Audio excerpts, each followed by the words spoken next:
All right. Salome, everyone. My presentation today is on neutrality. And I will just read the way I speak because that's how I wrote the presentation. And the first page shows the spiritual teaching symbol of neutrality, which I think is very important and a very good thing to meditate on. So I have been thinking a lot about neutrality recently because I'm studying about it and striving to achieve a neutral, positive, equalized state of mind, which is essential for my well-being. It is not easy to bring about this state of mind. I used to think and still think that if I gave up or if I give up expectations, which mostly result in disappointments, I will be able to achieve that elusive state of neutrality. I think I have achieved at least in the upper 90s of this small part of the whole, like about 97% or something like that, because giving up expectations has been the first step for me to bring my mind to some form of calm and quiet. It is not easy and requires a lot of hard work on the self. So, what is neutral positive equalized? It means to realize that both the negative and positive have equal value, that we have a lot to learn from these opposites. It means to assess a situation objectively as they actually are, unhindered by personal, political, religious, and social beliefs and influences. It also means to really look at a human being, an animal or a plant, our environment, and all that goes on around us and in us objectively, to look at and to consider a life story unfolding from all aspects without judging or placing labels on it, without getting lost in a maze of emotions, distractions, or becoming a psychological basket case in the process before coming to a neutral and informed conclusion which would allow one to act accordingly and wisely. The neutral, positive, equalized way of thinking conforms to a creational law which can be learned only if the human being wants to comprehend this law, learn and apply in his or her everyday life. It requires a tremendous amount of inner strength, which comes from a place of self analysis, self responsibility, and self honesty, which are all an integral part of the process.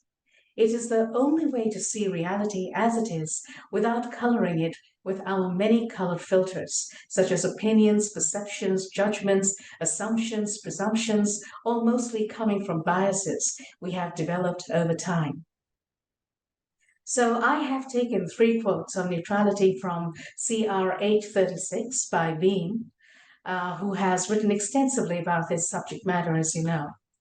And these are: so neutrality means what I have actually always known, that the neutral human being must not belong to either of two sides, and not even when it touches on the personal sphere, for example, when advice has to be given.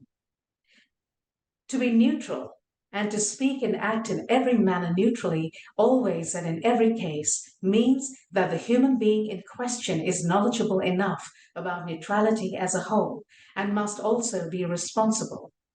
Only a human being who is effectively classified according to this value is able to preserve neutrality in every respect and to decide and act in accordance with it. If, however, a human being cannot do this, then he or she also does not understand the meaning of neutrality and its value. Consequently, he or she effectively thinks and acts contrary to it. It is truly not always easy to maintain neutrality in everyday life, because decisions are not always easy to make in private, because many factors influence clear thinking every day, insofar as one thinks at all and does not simply believe through the illusory thinking, as is the case with human beings who are under the delusion of God. The truly thinking and consequently not simply believing human being has to exclude his or her feelings if he or she wants to decide neutrally. This means that he or she may only see, consider, and judge reality and its truth if he or she wants to make a correct decision. He or she must not have a private or political opinion, but is obliged towards himself or herself never to have such an opinion, because an opinion is always wrong. Consequently, it is only correct if he or she decides and acts only according to the given facts of reality and its truth. Never should an attempt be made in this connection to influence and win over another human being or a particular political party, etc., in any manner whatsoever, in such a way as to bring about a conviction. For such a conviction is fundamentally wrong and is based on persuasion rather than on independent thinking and decision making on the part of the human being concerned. So, easy enough to write about or speak about what I just read theoretically, right? Is it as easy to understand and put it into practice? Certainly not easy, but very possible to achieve. I have been thinking about the many examples in my own life situations where I had lost it completely. Here are two questions that come to mind, which are among many questions I ask myself, and these are: number one, when looking at a flower or a leaf, can we look at it without projecting the adjectives we have learned most of all our lives regarding it, or attributing qualities to it? Can we look at it objectively, neutrally? What is the reality of a flower or a leaf? The same question arises regarding any other being in the worlds of flora and fauna. Your thoughts? The second question: one person abusing another, either verbally or physically or both, right in front of us. What is the first thing that goes through our mind? To run and protect the abused somehow and becoming enraged at the abuser, taking sides, or to hide in fear or to call the cops? We find ourselves getting involved in one way or another, and it is extremely difficult for one to remain calm, neutral, and collected under such a situation. However, is jumping into the situation and taking sides, or not being able to do anything without it because fear takes over, a wise move or a reaction? Can we take a step back and assess the situation unfolding in front of us calmly? I think in most cases the neutrality would vanish into thin air, and before we can think, we are already emotionally embroiled in the situation, either actively or passively. What do you think? How would you act? After thinking through the examples, I tentatively concluded that with regard to the first example, I will have to take the time to deeply observe a flower or a leaf in my garden, or a butterfly or a bird who visits, without trying to give it any description I have learned to project on these beings, and allow them to reveal themselves to me, allow the reality to unfold. What an experience that would be! Normally, I would smile at the flower or at any beauty of nature, feel joy at its loveliness, and inhale its fragrance, if any, and pass on to the next beauty in nature. I do not wait and observe to see what that beauty reveals itself to me. This neutral way of observing would be meditation, which would reveal the reality.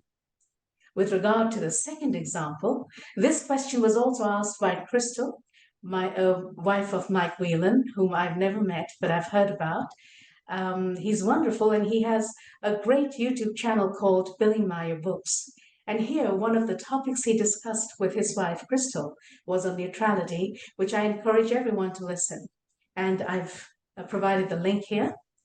This second question, which many of us ask ourselves, I know I have asked myself this question many times, several times, is much more difficult to deal with than the first example. I think stepping back and calling the cops would be easier in such a situation. The hardest would be to observe the fight and the abuse and go into a meditative state and observe what is really going on while radiating out peaceful energies to them without taking sides in order to remotely mitigate the situation. After all, we do not know the stories of the human beings involved. We usually tend to take sides because defending the one being abused and shouted at comes naturally to us. However, would jumping right in make matters worse or not? Without knowing both sides of the story, how could we possibly mediate? It is easier to save an animal or a small child from the abuser because it is perhaps easier to understand. Well, so I think. But between two adults, it is a hard job to mediate. Do you think one can stop the terrible harm two people are causing each other neutrally without becoming emotionally involved and without taking sides? I can see that for many of us, perhaps for even most of us, the idea of neutrality would be meaningless, as it would mean giving up the values and preferences that we hold so dear. That is, unless we realize that all these preferences were developed at random from the company we kept since childhood. And unless we want to see reality for what it is, and not what we want to see reality as, and not what we want to see reality as through our filters, our rose or gray colored glasses. Reprogramming our mind of the biases is so very tough and lonely because only we can do it ourselves. Is it worth the effort? Is it worth the effort? I think so. What do you think? Here is a link to the 7 principles, which I've read many times, but I feel I have to keep reading them, which to me at least is an indispensable guide to the attainment of a neutral, positive, equalized state of mind, and which anyone, if really interested in considering these principles, can also find them very valuable. And I've given the link to it. And these 7 principles by Beam are: number 1, you must not trust the impulses of your untrained material consciousness because your consciousness is still untrained and inadequate or deficient in each respect. Search continuously for the logic in every thought process, and when you have found it, apply this logic. Number 2, you should not let yourself be disturbed or distracted by the unreal impulses of your consciousness. They occur automatically, often come from the subconsciousness, and you are not able to tame them immediately. You can, however, quickly, in a flash, detect them, and through your concentrated neutral positive thinking and feelings, make them into recognition or perception and understanding, and make them into inconsequential trifles. Number 3, you should never allow anxiety, fear, and insecurity in any respect to arise in you, not allow it to prevail in the slightest way. You should never in any way or in any respect have the slightest distrust in yourself, nor in any way have the teeniest little doubt in yourself, your personality, and your success. All thought sprouts and negative ausgearteten feelings to this effect must be recognized immediately and banned without compromise. Number 4, you must lay decisive strength, self-confidence, assertiveness, or self-assurance, and triumphalism in the construction and in the realization of your ideas, and through the construct, everything in a concentrative, clear, and powerful manner, let it prevail and bring it all to blossom.